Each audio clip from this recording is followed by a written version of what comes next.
Member for Cowichan Valley on the amendment. Thank you, Honourable Speaker. I rise today to speak in support of the amendment put forward by the Leader of the Official Opposition that Her Honour's present government does not have the confidence of the House. I did not anticipate that my maiden speech in this House would be to support an amendment to a throne speech, but I have learned over the past many years to roll with the punches, so to speak, and adapt as I'm going along. I do want to start with some thank yous to my incredible family, my campaign team and volunteers, to the supporters and the people of Cowichan Valley who made it possible for me to be standing here today. I am deeply grateful. I do not take this decision lightly to either second the amendment or stand and speak today. But ultimately, the question of confidence in this government is a question of trust. This throne speech was one of the most astonishing about-faces in Canadian political history. This is a government that has, for 16 years, put money and power ahead of people. It has failed to invest in people, Honourable Speaker, and in our public institutions that enable a secure, stable environment for British Columbians and provide them with the means to live a healthy life.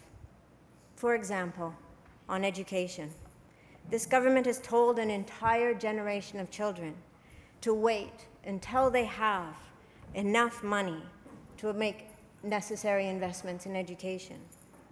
As a teacher, I have direct experiences of classrooms where there wasn't enough space for all the children to fit in the class, and there certainly wasn't enough support for the many children with special needs that I had in my classes.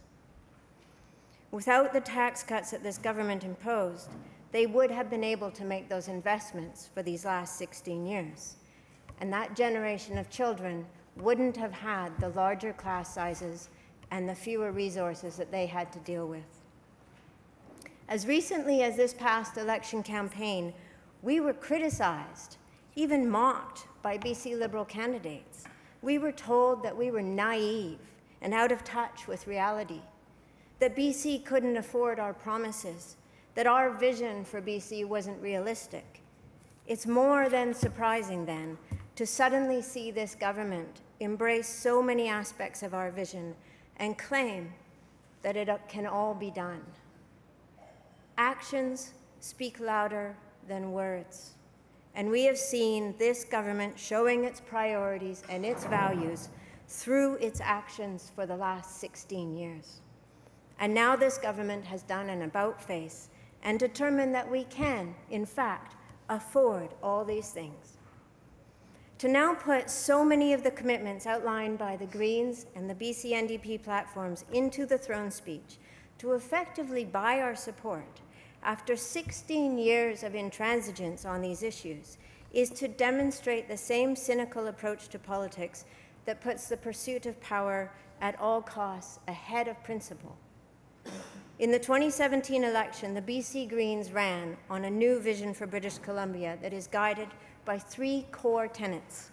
First, we believe that the highest end of government is to promote the health and well-being of people of British Columbia. Secondly, we believe that equity should be a fundamental value of government and that government should operate in the best interests of this generation and future generations. Third, government should steward our public resources for the benefit of all British Columbians, not just for short-term gain or for the benefits of a privileged few. Our vision is based on the conviction that government should make decisions based on principles and evidence, not political calculation and opportunism. That government should put people's interests first, ahead of special interests and corporate donors. Over the last few weeks, this government has shown that it is willing to abandon all pretense of its principles in the pursuit of holding on to power. It's not just the astonishing about-face in the policies that make up the throne speech. We all have a right to change. Listening is a good thing. Rather, it's the actions that surround everything this government is doing in delaying the confidence vote and pushing for an election that nobody in BC wants right now. The motives, not the substance, are what concern me.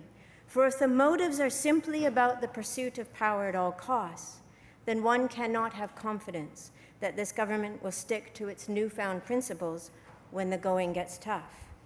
And principles shouldn't change with the direction of political winds. That's just jiggery-pokery, basically.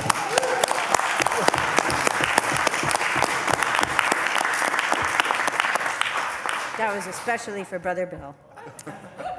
But sadly, this government has also shown that all too often it would rather put special interests ahead of people's interests. The true test and the true opportunity that lies ahead of us will be when all of the proposed initiatives that the Liberals have put forward in their throne speech are put forward by the new government.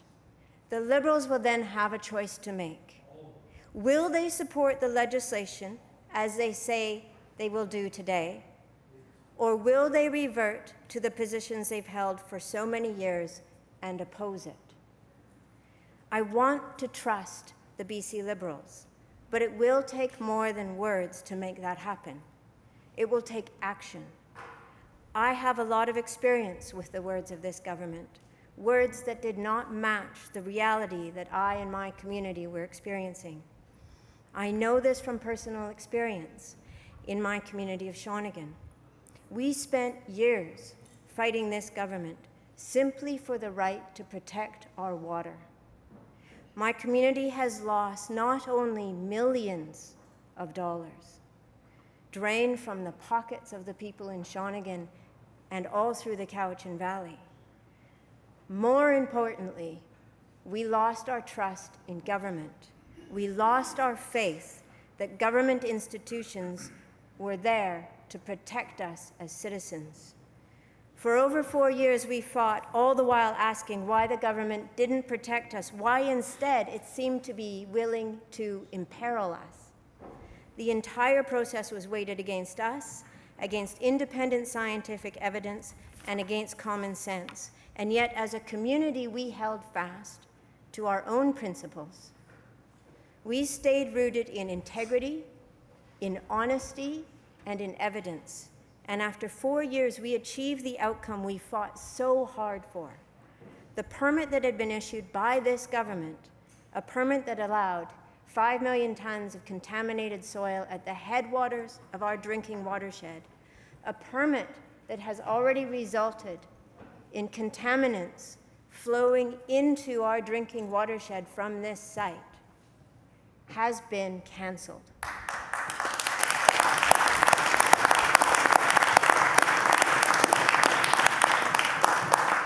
However, the people in the community of Shawnigan, particularly the Shawnigan Research Group, continue to work hard and monitor this site because it came down to citizens doing the work that the government should have been doing, monitoring, ensuring our protection, and ensuring that they hadn't made a mistake, which ultimately they recognized they did.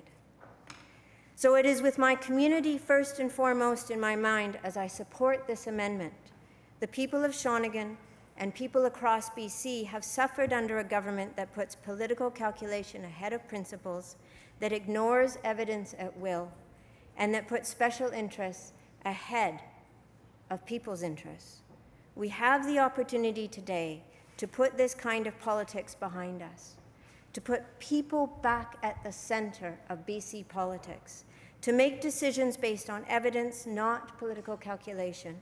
That's why I'm excited to be at the beginning of this new era of BC politics. We can do so much better. We can govern with compassion and kindness, and these are words and values that need to be far more prevalent in our political discourse. I believe this is possible. I believe all 87 MLAs are motivated to do their best for their communities, their constituents, and for the people of BC. And I also truly believe that it is time for a new approach, for new ideas, and for a new government in BC. Thank you very much.